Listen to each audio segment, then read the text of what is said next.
Bienvenue dans ce nouvel exercice corrigé. Exercice corrigé, alors on va passer en plein écran, voilà. De ce travaux dirigés d'enzymologie numéro 2, et il s'agit ici de l'exercice numéro 4. Je vous ai pas mis le bon. Si, je vous ai mis le bon. Ah oui, c'est pas le bon titre. Activité catalytique de la catalase. Oui, c'est ça, oui, catalase, pardon. Activité catalytique de la catalase. Alors la catalase, vous en avez déjà entendu parler de la catalase, ne serait-ce qu'en enzymo. Et qu'est-ce que la catalase? Eh bien, c'est quand une enzyme, cette enzyme ici, la catalase, récupère à partir d'eau hydrogénée, donc peroxyde d'hydrogène, elle le transforme en eau, mais aussi en dégagement gazeux, donc ici 1,5 de O2. C'est ce que vous faites comme test microbiologique pour voir si effectivement une bactérie possède la catalase. Vous lui mettez de la H2O2, vous mettez la colonie dedans, et ça dégage des bulles dans le cas où la catalase est présente.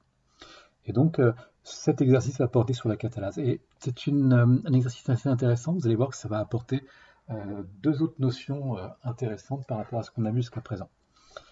La préparation enzymatique étudiée est pure à 90%. Ah, alors ça, on n'avait pas ça auparavant. Et on dit bien que la préparation enzymatique, pure à 90%, et contient 90 mg de protéines par litre. Alors déjà, des milligrammes de protéines par litre, c'est-à-dire c'est raw protéines.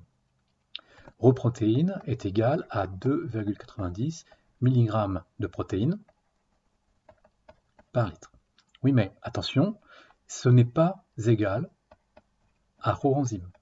Pourquoi ici je ne peux pas dire que c'était pas égal, alors que précédemment dans les autres exercices j'ai dit que c'était égal? Eh bien justement parce que on nous parle ici de pureté.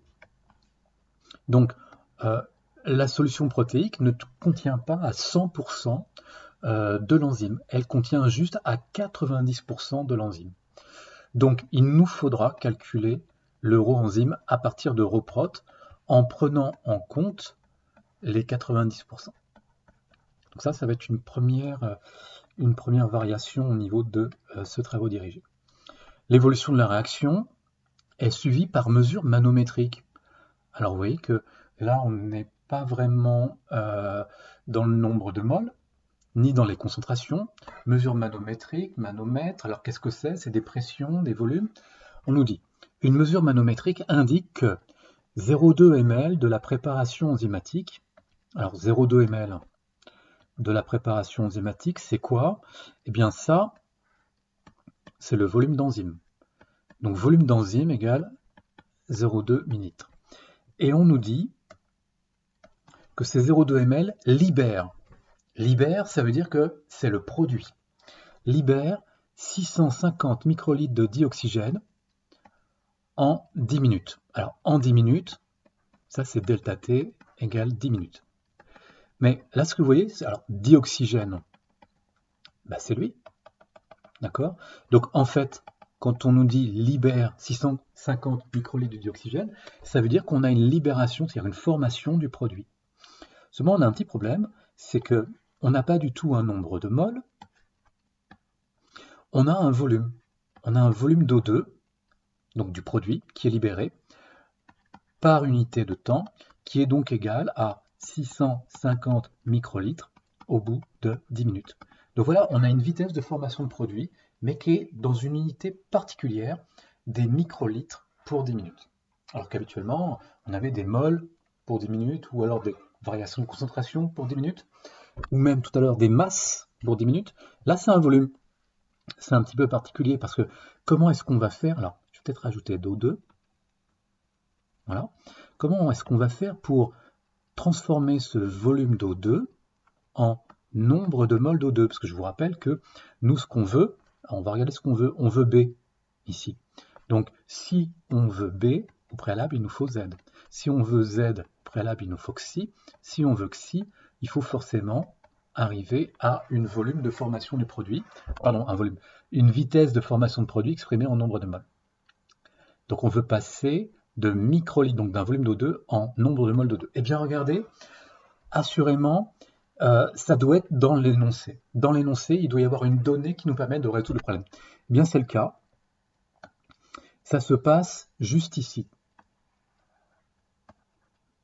On nous dit quoi? Volume molaire d'O2. Alors, le volume molaire d'O2, ce molaire d'O2, on va lui donner une écriture.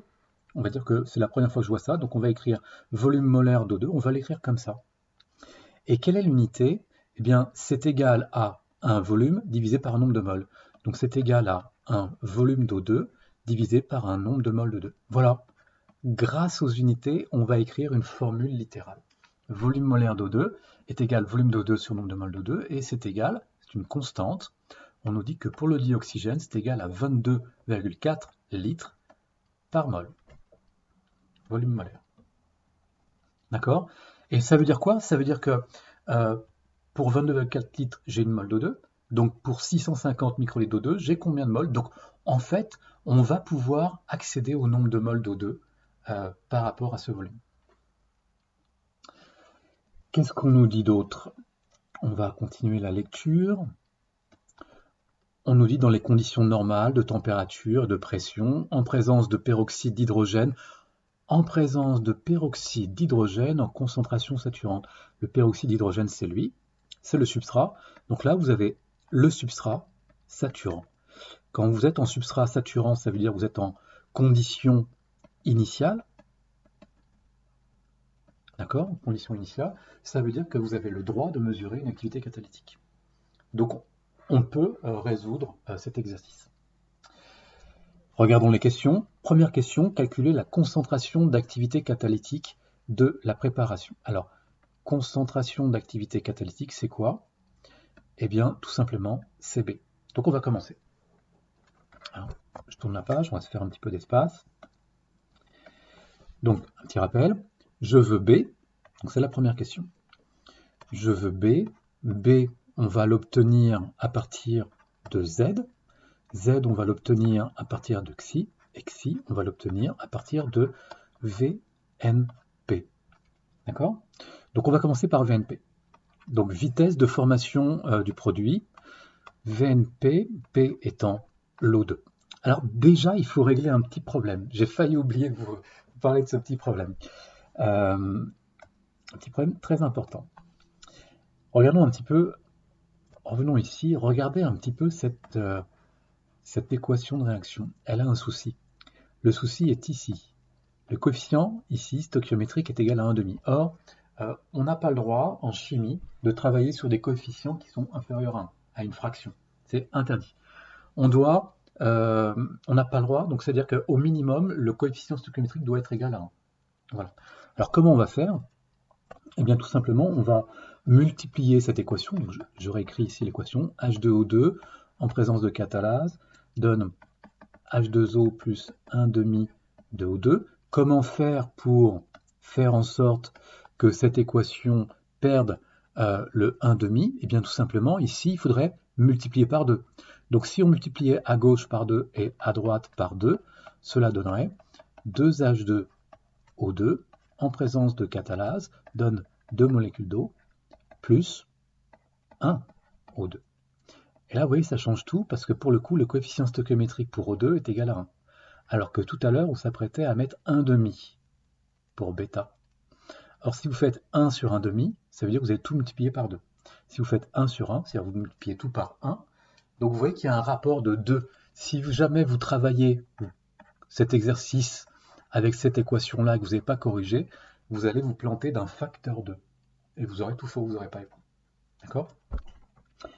Alors on commence par écrire donc ici volume de formation, pardon, vitesse de formation du produit. Donc bien évidemment, c'est égal à la variation du nombre de moles d'O2 sur le temps. Et puis, comme on l'a écrit précédemment, on l'a écrit ici, on va reprendre cette formule, c'est-à-dire volume molaire d'O2 égale volume d'O2 sur nombre de moles d'O2.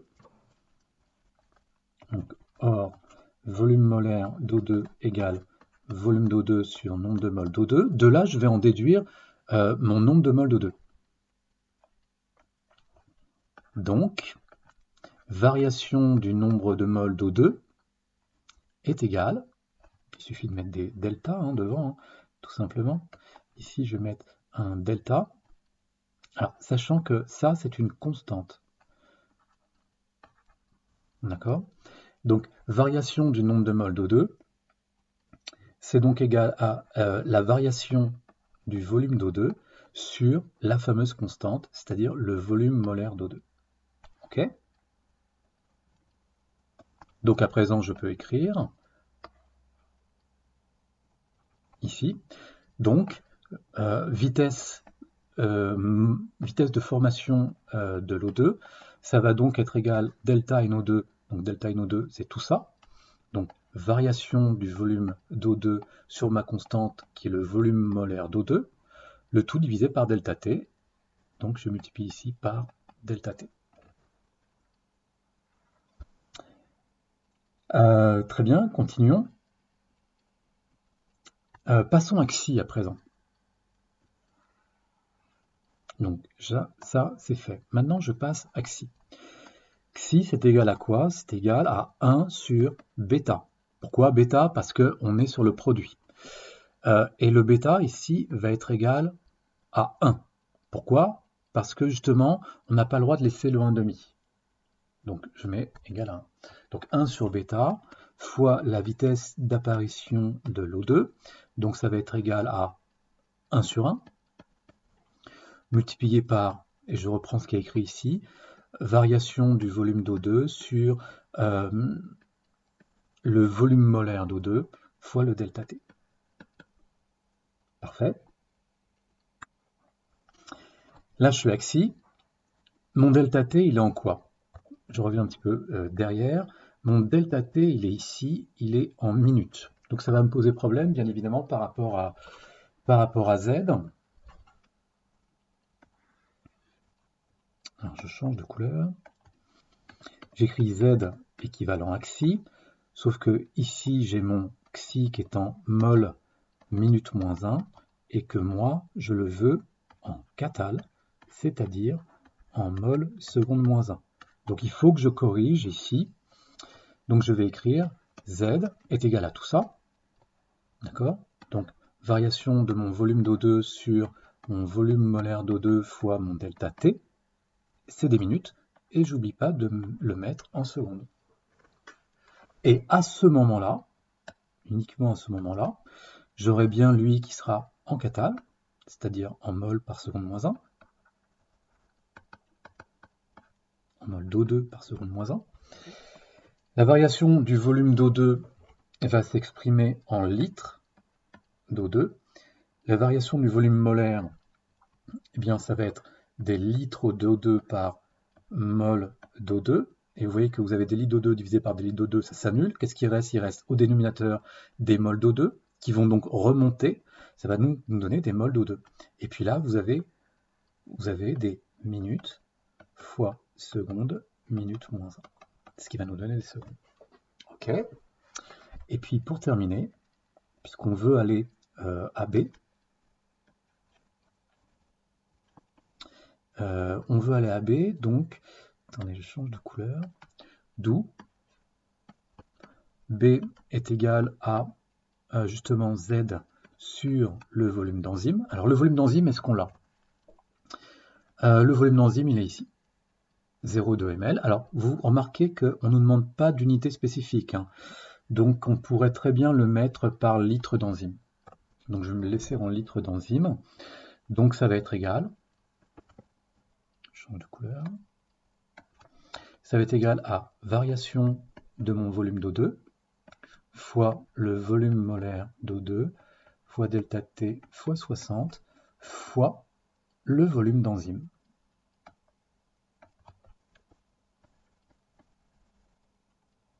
Et ce volume d'enzyme, je vais moi le mettre en litres.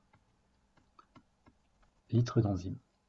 Et donc je vais obtenir une unité, ici qui ne sera plus en 4, mais qui sera en 4 litres d'enzyme moins 1. OK? Faisons une application numérique.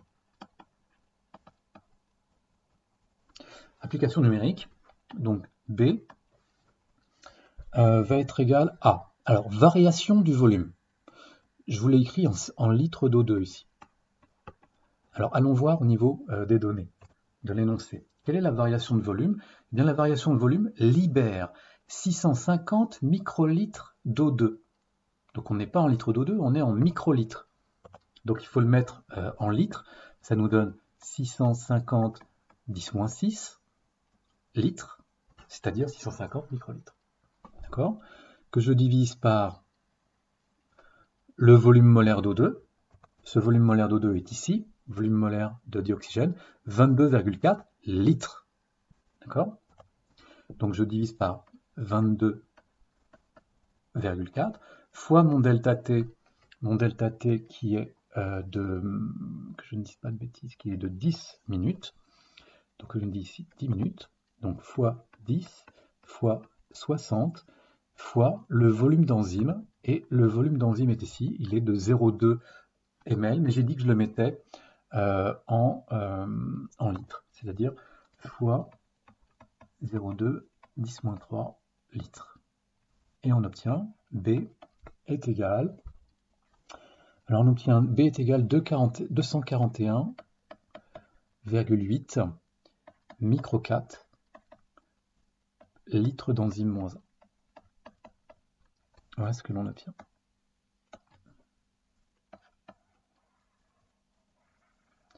Et comprenez bien qu'on obtient cette valeur, donc la concentration d'activité catalytique dans cette expérience, c'est en prenant bien en compte cette équation-là. Pour ceux qui auraient oublié de multiplier par 2 toute l'équation, eh bien, ils auraient utilisé à 1 sur bêta égale à 1 demi. C'est-à-dire que ici, il y aurait eu écrit 1 sur 1 demi. Et si on écrit 1 sur 1 demi, donc là il y aurait 1 sur 1 demi, ça veut dire que le 2, il remonte tout là-haut.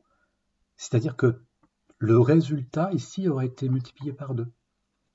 Donc ça n'aurait pas été 241, mais 483,6. Ce qui aurait été fou. D'accord? Donc, voilà une particularité de cet exercice. C'est déjà la difficulté de bien repérer qu'il y a un petit souci au niveau de l'équation de la réaction. D'accord? Passons à la deuxième question qui nous est posée dans cet exercice. On vient de faire la concentration d'activité catalytique B, et là on nous demande calculer l'activité catalytique spécifique de la catalase, et puis on ne nous donne pas d'unité non plus spécifiquement, on ne nous demande rien de spécial. Alors, comme je vous l'ai dit tout à l'heure, on ne va pas s'amuser, attendez, je change de couleur, on ne va pas s'amuser, donc on nous demande ZSP égale, on ne va pas s'amuser à le calculer avec Z. Pourquoi on ne va pas le calculer avec Z? Bien parce que tout simplement, on n'a pas Z. On vient juste de calculer à l'instant, on vient juste de calculer B à l'instant. Donc on va utiliser cette autre formule, ZSP est égal à B sur ρ enzyme. D'accord? Mais assurément, encore faut-il avoir ρ enzyme. Alors on va aller voir l'énoncé, là aussi il y a un petit souci. Est-ce qu'on a ρ enzyme? Alors, comme je vous le disais tout à l'heure, on n'a pas vraiment ρ enzyme, on a ρ protéine, 2,90 mg de protéines par litre, et on sait que dans toutes ces protéines, on n'a pas en fait 100% d'enzymes, on n'a que 90%. On dit que la solution enzymatique est pure à 90%, donc on n'a que 90%. Ce qui veut dire qu'il va falloir qu'on applique 90%, d'accord, sur cette concentration enzymatique. Donc c'est pas compliqué.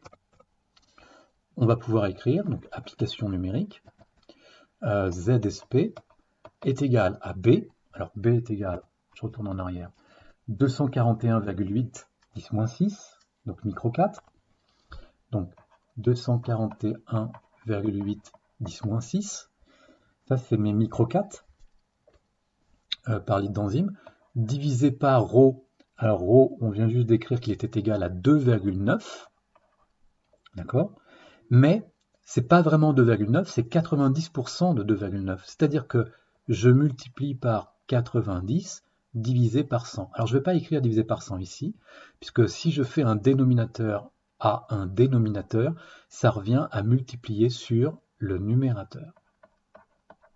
D'accord? Donc ce que vous voyez ici, ce sont mes 90% qui sont appliqués à mes 2,9. Et on obtient quoi? Attendez, je change de couleur. Eh bien, on obtient 9 32,264 10-5, ce qui nous donne, alors c'est pas terrible un 10-5, donc je vais décaler la virgule un coup vers la droite, donc je vais multiplier par 10, et donc pour corriger, je vais diviser par 10 en même temps. Ça nous donne donc 92,64 10-6, c'est-à-dire que ça nous donne 92,64 microcats. Microcats par quoi? Eh bien par milligramme. Milligramme d'enzyme. Alors pourquoi par milligramme d'enzyme? Bien, tout simplement à cause de cette unité. C'est quoi l'unité de rho enzyme? Je reviens en arrière. L'unité de rho enzyme, ici, c'est des milligrammes par litre. D'accord? Donc comme là-haut, j'ai des 4 par litre, 4 par litre d'enzyme moins 1, ici je laisse des milligrammes d'enzyme par litre d'enzyme moins 1. Ce que vous voyez tout de suite, c'est que les litres d'enzyme se retirent et qu'il nous reste des milligrammes. C'est pour ça que quand je divise ici par rho, eh bien, je récupère mes milligrammes. D'accord? Donc on obtient 92,64 microgrammes par milligramme d'enzyme. Ça, c'est mon ZSP. Voilà. Et donc, je vais bien appliquer mes 90%. 90%, ils sont là. J'en ai fini avec cette question numéro 2. Je vais voir la question numéro 3. Calculer l'activité catalytique molaire, c'est-à-dire Zm, sachant que la masse molaire ici est égale à 225 kDa. On nous parle de la catalase. Donc, activité catalytique molaire, Zm. Question.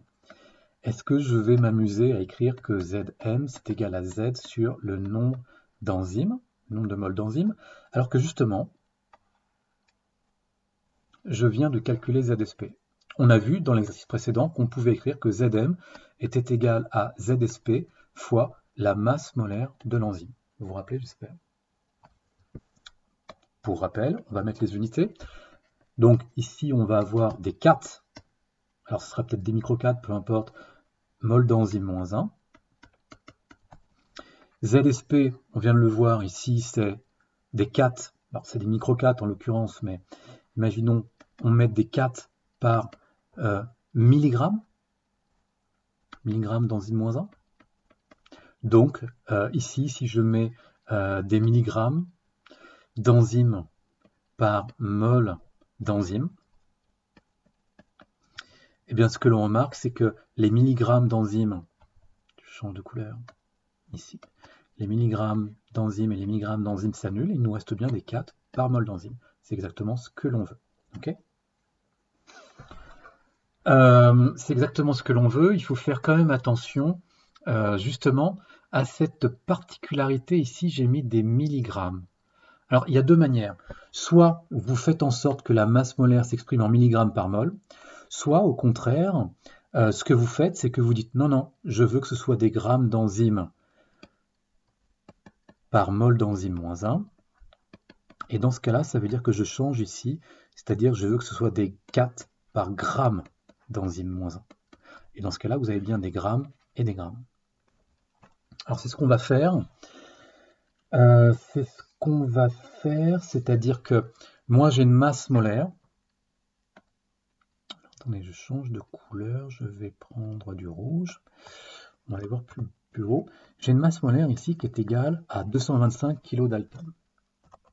Donc j'écris masse molaire d'enzyme égale 225 kDa. Je vous rappelle que ça veut dire 225 10 puissance 3 grammes mol moins 1.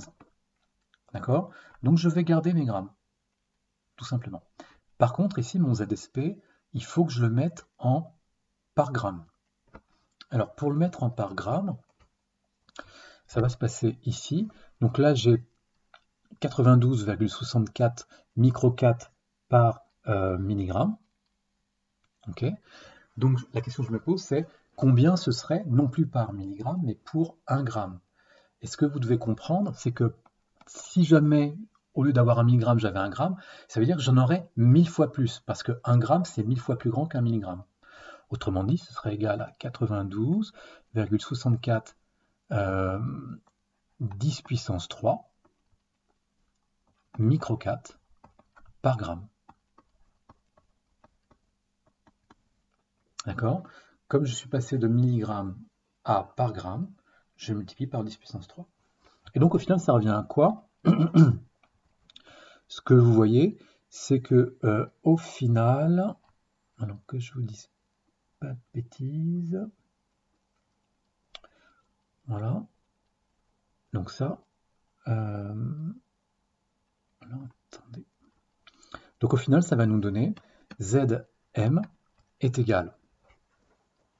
Alors, ZSP, ça va nous donner 92,64 10-6, ça c'est mes microcat, fois 10 puissance 3.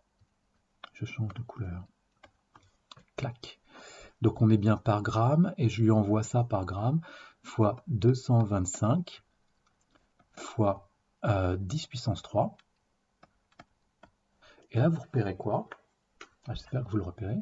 C'est qu'ici, on a 10 puissance 3 et 10 puissance 3, ce qui nous donne 10 puissance 6. Et ici, on a 10 puissance moins 6 et fois 10 puissance 6. Autrement dit, ça s'annule. Donc ça revient à écrire Zm est égal à 92,64 fois 225. Et on obtient 20 844. Et l'unité est 4 mol d'enzyme moins 1. Voilà notre résultat.